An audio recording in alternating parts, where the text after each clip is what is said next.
As we head into the summer months, there are things that have come up in my life, in the real estate market, that I want to talk to you about. And it includes everything from air conditioning and cooling to things like upgrades when you're buying a new house and other things that you should be negotiating when it comes to offers and deals. For those of you who may not know me, I'm realjtincher. I'm an agent with Real Broker here in Calgary. I work with an awesome team called the McCallum Group. And I like to do these kind of videos to set up some education for you, talk about everything real estate. Now let's get into some of the things that I wanted to touch on today. All right, so one of the first involves, I alluded to it earlier, air conditioning. Well, why is this important? When it comes to buying property now, I'm telling everyone to consider this in and around Calgary. The earth is changing, whether you're not here to get into a climate change debate, but as we get drier here in Calgary and Alberta are already a pretty dry province, one of the things you need to consider with wildfire season, which essentially runs now from May all the way until October, is the fact that if you have a house that has no air conditioning unit in it, you want to circulate air, but you want to keep the forest fire smoke out and all the carcinogens and bad stuff that comes with that, well, you can open your windows for a cross breeze, but if the air is smoky for days on end, you've got respiratory issues, you've got little ones, or you just don't want the risk of inhaling forest fire smoke, how else can you air your house out without it getting too hot? Well, the easiest answer, and sometimes, yes, there's a price to be paid for that, is to have an air conditioning unit, a functional air conditioning unit. What that means is then you can still circulate your air in the house, you can keep it cool, but then you don't have to open the windows. You have more of an airtight compartment for several days if you need it because of that forest fire smoke floating through the air. So if the house doesn't have it, I'm usually telling clients to watch out for it, negotiate it into an offer, or realize that once you move in, there's going to be a $5,000 or $10,000 minimum cost to have that AC unit installed. Another thing to consider is also if it's a busy season and we've already had forest fire smoke in the air and you're all of a sudden one of the umpteen amounts of people that want to get that unit installed, it's good to be proactive because there might be a 2 or 3 week waiting list just to get the technician to properly come in and install it. Something super important that is now part of what you should be looking at when you're owning a home here in Calgary. It never used to be like that. The summers are getting hotter. As a prime example, in February of 2021, our family took possession of our house that we're in now. So we moved it in March and we lived in it for a month or two, and then May hit and forest fire season had come full swing. We get wildfires in Alberta, as I mentioned, other provinces, sometimes smoke from the States. And what happened was all of a sudden we were in a situation where, yeah, we can circulate air through the house through our furnace, but it does no good if we can't open the windows to let in fresh air. So we were kind of stuck. And then we were like, well, it's time to get an air conditioning unit. Not only because the house was hot too, so we put in a call to get the AC unit installed, but it was still about a 2-week wait. So luckily, I mean, the ebb and flow, you get forest fire smoke in, and the wind or the rain comes and blows it out. But the long and the short of it is we're super grateful and glad that we got it. We've loved it ever since, because in times when there is forest fire smoke, it is so helpful to be able to keep the house at a cool temperature, especially for the kiddos, and then also not have to breathe in that smoke. Another thing I want to talk about is when it comes to new builds, and I've sort of touched on this before, but where I'm going with it this time is I had someone reach out to me and they said, look, I've got a property that I bought last year. I'm looking to move back to Edmonton because my family's there. Bought it from the builder. I paid X amount in upgrades. I want to sell it. I've had it listed before. I'm not getting the price I want. And it made me think again, with that in mind, what does it mean if you're getting upgrades? This is something that use your agent, an agent that you trust, to help you through this process. Because what typically happens is builders, you want them to make their margins so they stick around. I get that. But when they're selling you upgrades, they're including things like appliances, finishings, paint colors, you name it, those are all your upgrades, and they're selling it to you in a package. But you have to realize they're selling it to you at a retail price. The builder's paying costs for those materials and those goods to upgrade those light fixtures, all those things that they're selling to you. So they're making a profit on it. They're making a margin on it. But the issue becomes if suddenly in a year or two you want to go to sell and the market isn't that much better, then guess what? You not only have to factor in those costs that you paid at retail, and you have to realize that you're going to be paying a strong agent a good amount of money to help market and sell your house for top dollar. So yes, you can go the discount route and you can hire a terrible agent at a discount brokerage, let's say, and they're going to give you not great service. They're not going to market your property, so you're not going to get top dollar. And the problem with that is then between those fees and the fact that the buyer probably isn't going to care that you spent $60,000 on those upgrades, because maybe they know that you paid retail, maybe they don't, but a year or two later, they're not going to give you top dollar for that. So it's very tough to sell that property a year or two later for the same price that you bought it and still come out ahead. And one other thing I wanted to touch on comes when it involves making an offer on a property. I recently had someone reach out to me. They were working with an agent and they wanted just some extra advice. I said, you know what, I can only give you certain answers because you're under contract with another agent. But what they were wondering about is if they did anything wrong when it came to an offer that they had submitted. They thought they had it in the bag. It was a competing offer. They were ready.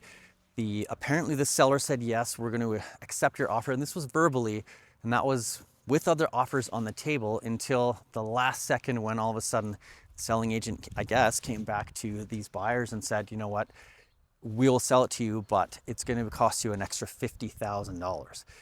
And when I heard that, I said, well, that's kind of, it's kind of dirty pool in many ways, but I guess that's how the situation unfolded. And that made me think, had there been an escalation clause in an offer, if you don't want to have the wool pulled over your eyes, this is something that you should consider. And it essentially goes like this. Let's say you and two other offers, so there's 3 offers total on a $500,000 house, are all very close. And you say, well, everyone's over list price at this point.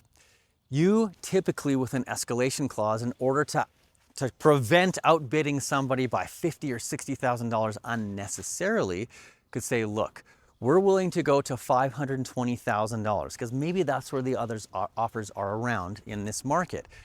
But we'll go to the highest offer and we're willing to pay $2,000 above that, for example. So if that came in and the 2 other offers were at $520,000 and $525,000, an escalation clause means that you'd be willing to pay the $525,000 plus an extra $2,000 just to beat them.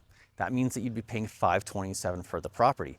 Where this is super advantageous is because technically as agents, we're not allowed to say, listen, the offers are this and this, you need to be at this. It's essentially a violation of the Competition Act. So it prevents someone saying, okay, well, we have 2 offers on the table, they're very competitive, and all of a sudden you think they're at $550, so we get excited or freaked out and we better go to $570 or $580. Meanwhile, the top offer below you is at $525 and you've suddenly paid $580. That's a huge difference. An escalation clause, if used properly, can help guard against that, and is obviously worth a lot if you A, get the property, B, it's properly negotiated, and C, you don't overpay. Also, speaking of offers still, I want to talk about the importance of backup offers. Something happened recently that was a huge win for my clients, and also something that renewed my faith in backup offers. Not that I was ever against them by any means, but we had a situation where some clients and I looked at a luxury property and we went in, there were so many boxes that got checked off, which was awesome. And we're in a market where stuff in that realm isn't necessarily selling the day or the next day or in a frenzy, but still selling pretty quick. So they waited for a few days and they said, you know what, we're gonna crunch the numbers, we'll get back to you. So a few days had passed and I hadn't heard back. And so I thought maybe they were on to the next. Well, lo and behold, I get a text that says, oh, Jeff, can we have a call? So I get on the call and it turns out they said, Jeff, we love the property. We want to make an offer, but it's a bittersweet situation. And I said, well, what gives?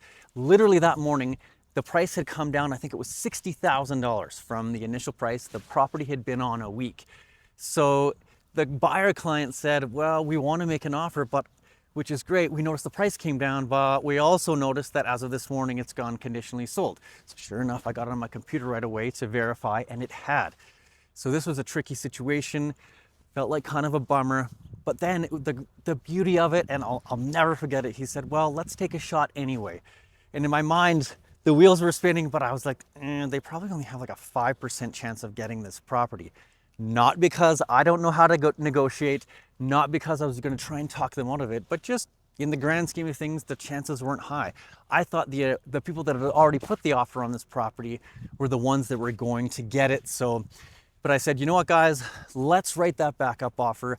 Let's go in decently strong. We didn't even go in at full list, but we wrote a very, very attractive backup offer. So to the point where the other agent said, you know what, this is a great offer. Let's work on it. There was acceptance, so we had a firm backup offer.